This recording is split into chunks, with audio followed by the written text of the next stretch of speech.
بسم اللہ والصلاة والسلام علی سید الانبیاء والمرسلین وعلی آلہ واصحابہ اجمعین۔ السلام علیکم ورحمۃ اللہ وبرکاتہ۔ آج میں آپ کے سامنے حضور نبی کریم صلی اللہ علیہ وسلم کی یوم پیدائش کے حوالے سے کچھ باتیں بیان کرنا چاہتا ہوں، اور اس میں آج کی ویڈیو میں بتاؤں گا آپ کو کہ آپ صلی اللہ علیہ وسلم دنیا میں کب جلوہ افروز ہوئے اور کس سرزمین پر جلوہ افروز ہوئے، اور ان کے آنے کے بعد دنیا میں کیا کیا بڑی تبدیلیاں واقع ہوئی۔ حضور نبی کریم صلی اللہ علیہ وسلم 9 ربیع الاول، مختلف اس کی روایات آتی ہیں، 10 بھی آتی ہے، 11 بھی آتی ہے، 12 بھی آتی ہے، لیکن 9 ربیع الاول کی جو تاریخ ہے اس کو اگر ہم سائنس کی نظر سے دیکھیں تو 1400 سال پیچھے لے کر جائیں تو 9 ربیع الاول پیر کے دن بنتی ہے۔ اگر 1400 سال پیچھے اگر ہم کیلنڈر کو لے کے جاتے ہیں تو یہ زیادہ کے قریب نظر آتی ہے۔ اسی پر جمہور علماء کرام کا اس پر اتفاق ہے۔ تو آپ صلی اللہ علیہ وسلم 9 ربیع الاول پیر کے دن پیدا ہوئے، 22 اپریل 571 عیسوی، صبح صادق کے وقت، یعنی صبح صادق مکہ میں 4:20 پر ہوتی ہے، تو 4:20 پر دنیا میں تشریف لے کر آئے۔ حضرت آمنہ رضی اللہ تعالیٰ عنہ فرماتی ہیں جب آپ علیہ الصلوۃ والسلام کو دیکھا تو بڑی حیران ہوئی کہ یہ کیسا عجیب بچہ آیا ہے کہ مقطوع سرہ، کہ جس کی ناف کٹی ہوئی ہے اور دھلے دھلائے پیدا ہوئے ہیں اور مختون پیدا ہوئے ہیں، یعنی ختنہ کیا ہوا۔ اور حضرت شفا بنت اسد عبد الرحمن بن عوف رضی اللہ تعالیٰ عنہ کی والدہ ہیں، وہ ایز اے لیڈی ڈاکٹر حضرت آمنہ رضی اللہ تعالیٰ عنہ کے ہاں تھی۔ وہ فرماتی ہیں کہ جب آپ صلی اللہ علیہ وسلم پیدا ہوئے تو 15 سے 20 منٹ کے بعد حضور نبی کریم صلی اللہ علیہ وسلم نے مکمل سجدہ کیا، اور پھر سجدے سے جب اٹھے تو بایاں ہاتھ کا سہارا لیا اور دائیں ہاتھ کی انگلی ایسے فضا میں بلند کی، تو حضرت آمنہ فرماتی ہیں کہ مجھ پر مشرق اور مغرب سارا جہان روشن ہو گیا، اور پھر چھت پھٹی ہے، اس میں سے بادل اور نور داخل ہوئے ہے کمرے میں، جیسے کمرے میں جیسے دھند چھا گئی ہو، تو فغشیت ہو وغیبت ہو، اس میں آپ صلی اللہ علیہ وسلم غائب ہو گئے ہیں۔ اور وسمعت ہاتفاً، حضرت آمنہ فرماتی ہیں کہ میں نے اس بادل میں سے، اس نور اور دھند میں سے ایک آواز کو سنا، طوفو بہ مشارق الارض و مغاربہا،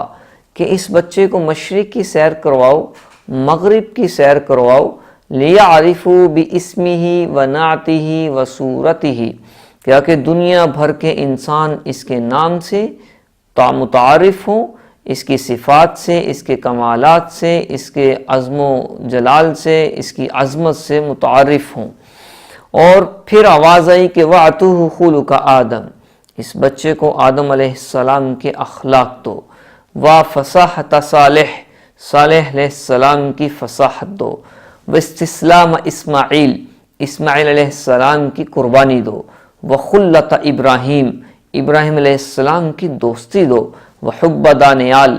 دانیال علیہ السلام کی محبت دو، وصبر ایوب، ایوب علیہ السلام کا صبر دو، وعصمت یحییٰ، یحییٰ علیہ السلام کی پاک دامنی دو، وحکمت لوط، لوط علیہ السلام کی حکمت دو، ورضا اسحاق، اسحاق علیہ السلام کی رضا دو، وبشرى یعقوب، یعقوب علیہ السلام کی بشارت دو، شدت موسیٰ، موسیٰ علیہ السلام کی شدت دو اور جلال دو، وقار الیاس، الیاس علیہ السلام کا وقار دو، اور وزہد عیسیٰ، عیسیٰ علیہ السلام کا دنیا سے بے رغبتی عطا کرو، وغمسوہ فی اخلاق النبیین، اور اس کو تمام 1.25 لاکھ انبیاء کے اخلاق میں غوطہ زن کرو۔ یہ پہلے دن کا سفر ہے، اور 1.25 لاکھ انبیاء کی صفات اللہ نے پہلے دن منتقل کر دی، اور ابھی پورا 63 برس کا سفر باقی ہے۔ پھر ایران کے اندر 1000 سال سے آگ جل رہی تھی، جب آپ علیہ الصلوۃ والسلام دنیا میں تشریف لائے تو 1000 سال سے آگ جل رہی تھی، وہ بجھ گئی۔ بجھانے والا مکہ میں پیدا ہوا ہے، اور کیس و کسریٰ جن کے بڑے بڑے مضبوط محلات بنے ہوئے تھے، ان کے محلات کے 14 کنگرے، 14 برج تڑاک تڑاک کر کے ٹوٹ کر نیچے گرے ہیں، اور بتوں کے اندر سے آواز آ رہی ہے کہ ہمارا زمانہ ختم، نبی آخر کا زمانہ اب شروع ہو چکا ہے۔ تو اس کے لیے میرے بھائیو، دوستو اور عزیزو، کہ حضور نبی کریم صلی اللہ علیہ وسلم نے جب سجدہ کیا 15-20 منٹ کے بعد، تو یہ امت کو پیغام دینا تھا، دنیا بھر کے انسانوں کو، مسلمانوں کو، کہ میں سجدے لے کر آ رہا ہوں، نمازیں لے کر آ رہا ہوں، نمازیں مت چھوڑنا۔ تو ہم آپ علیہ الصلوۃ والسلام کا یوم پیدائش مناتے ہیں، لیکن اس سے پیغام نہیں لیتے، ہم الفاظ کی نقش و نگار میں الجھ کر رہ جاتے ہیں۔ اس سے اگر ہم پیغام لیں تو ہماری زندگی میں کتنی بڑا انقلاب آ سکتا ہے۔